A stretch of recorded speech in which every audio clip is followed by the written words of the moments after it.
For 90 years, people have said there are men sealed inside the concrete of Hoover Dam, workers who slipped into a wet pour and got buried where they fell. So we checked the Bureau of Reclamation's records, and their answer is one word: none. No one is buried in Hoover Dam. The reason why is a machine still inside the dam right now, grouted into the concrete, going nowhere. It kills a second myth too, that the concrete is still curing today. Both are wrong, but the truth about the men who died here was never in the concrete at all. It was in the paperwork. Between 1931 and 1935, crews poured more than 3 million cubic yards of concrete into Black Canyon, on the Nevada and Arizona line, enough to lay a 2-lane road from one coast of the United States to the other. It was the single largest mass of concrete anyone had ever attempted. And that scale created a problem almost nobody outside the project understood. Concrete does not simply dry. It cures, and while it cures, it gives off heat, a chemical reaction between cement and water that runs for years. In a backyard slab, that heat escapes over a weekend, and nobody notices. In a block the size of Hoover Dam, it does not escape at all. The engineers ran the numbers, and what they found stopped them cold. If they poured the dam as one solid mass and let it cure on its own, the heat trapped in the core would take an estimated 125 wars to work its way out.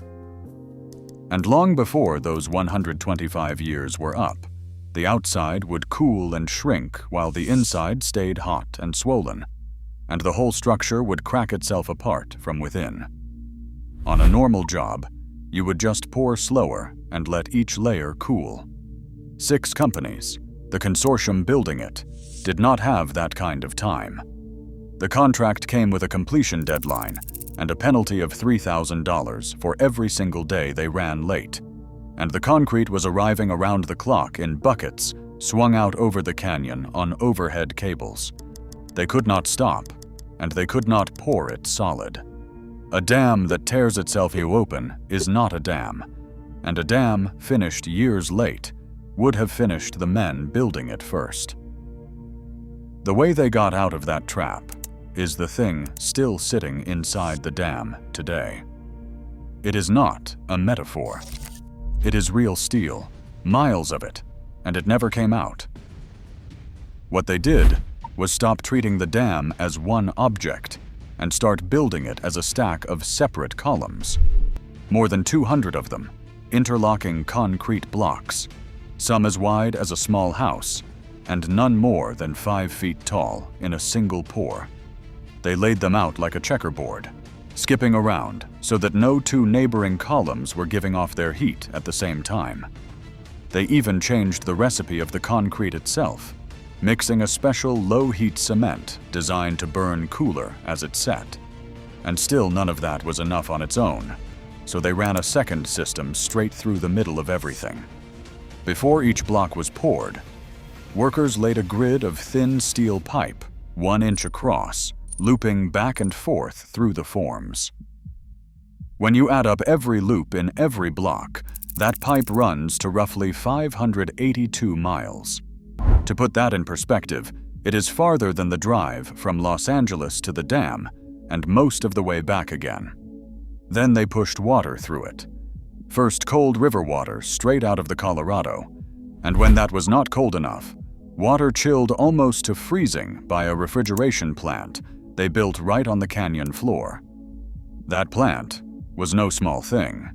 It was an industrial ammonia iceworks capable of producing around 1,000 tons of ice every single day, sitting at the bottom of a desert gorge in the middle of the depression.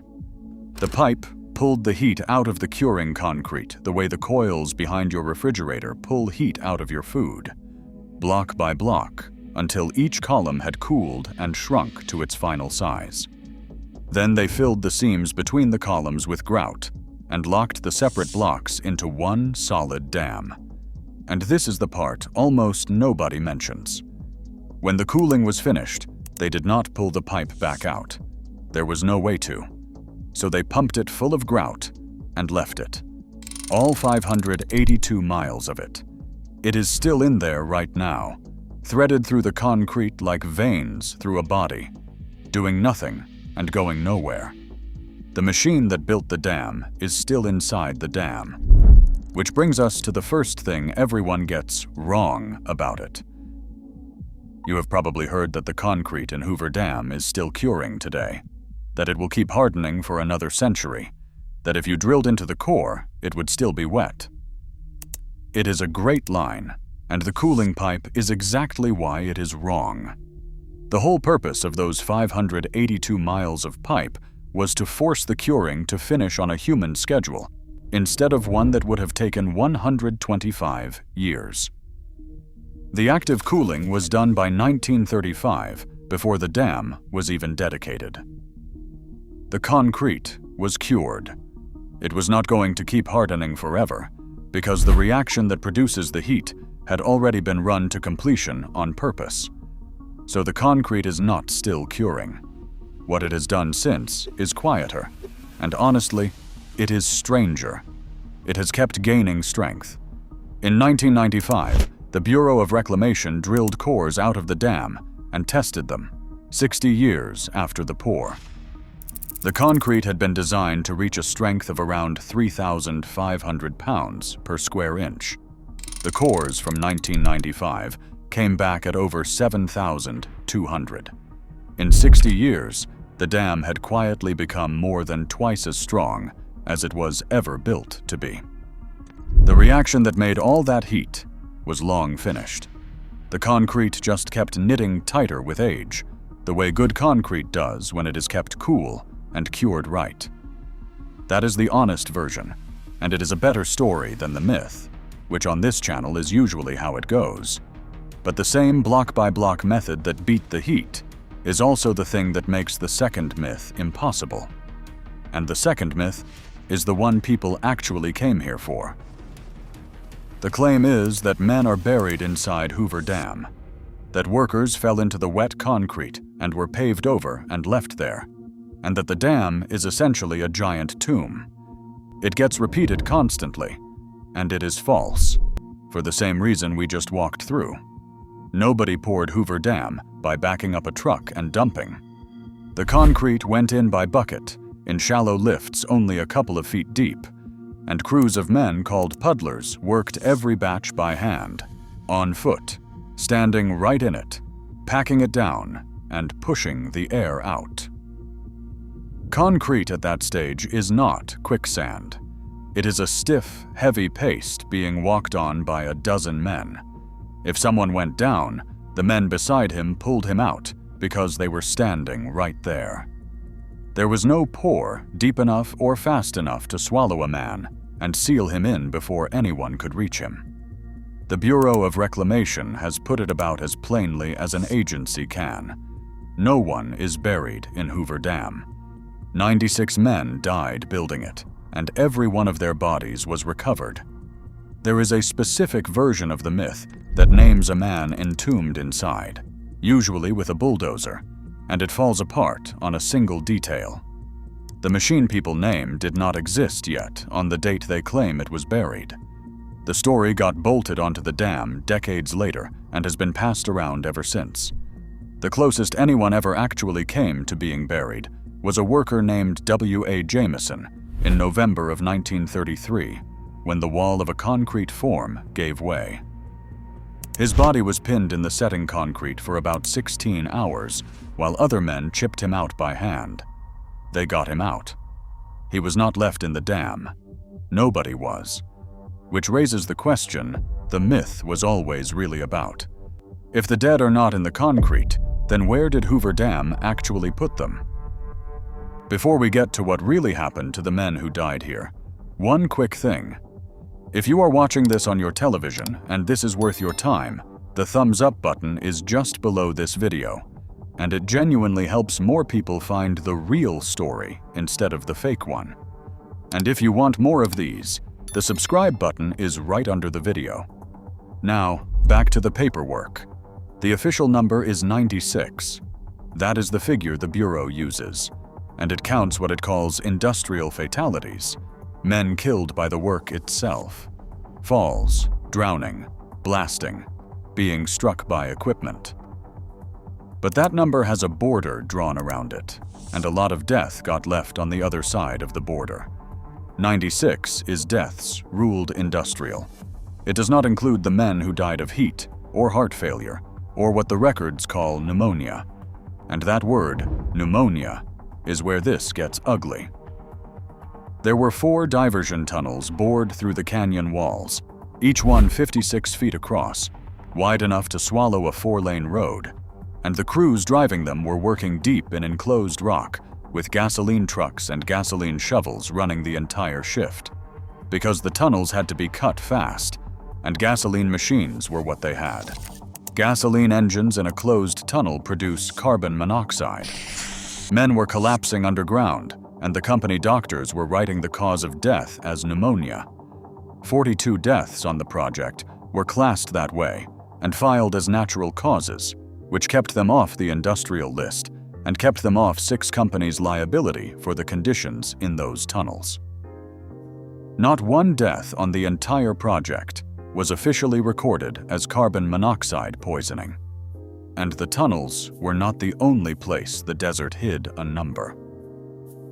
The first summer, in 1931, was so brutally hot that men died of heat prostration in the camps before the cooling machines were ever built.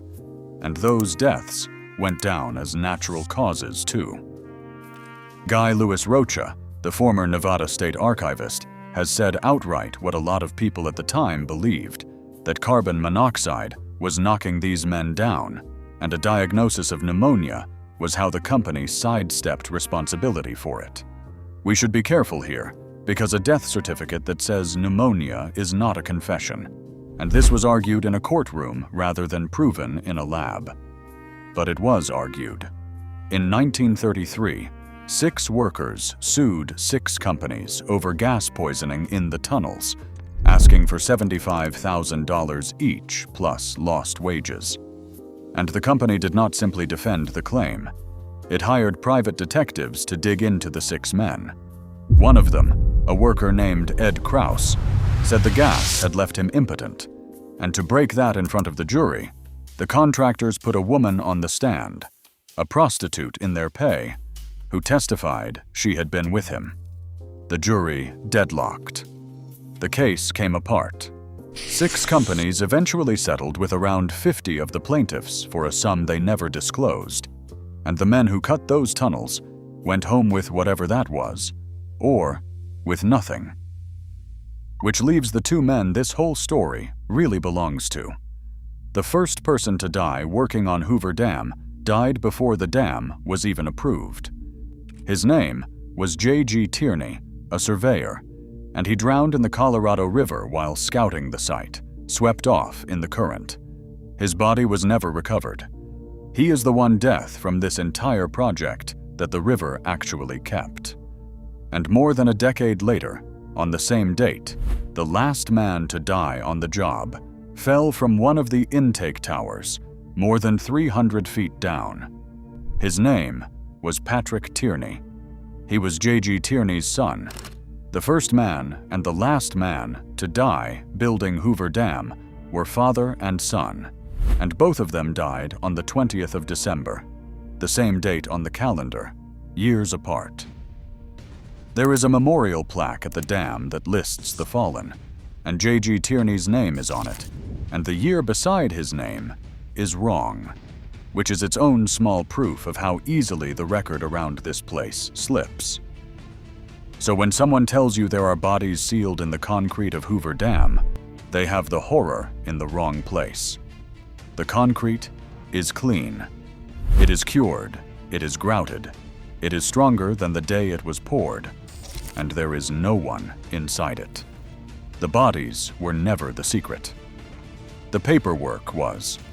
Of everyone who died in that canyon, the river kept exactly 1 man, and his own son followed him off a tower on the same winter day, years later. Next time, we are going down into the tunnels those men were digging when the gas got them, because there is a machine still down there too, and almost nobody knows it stayed.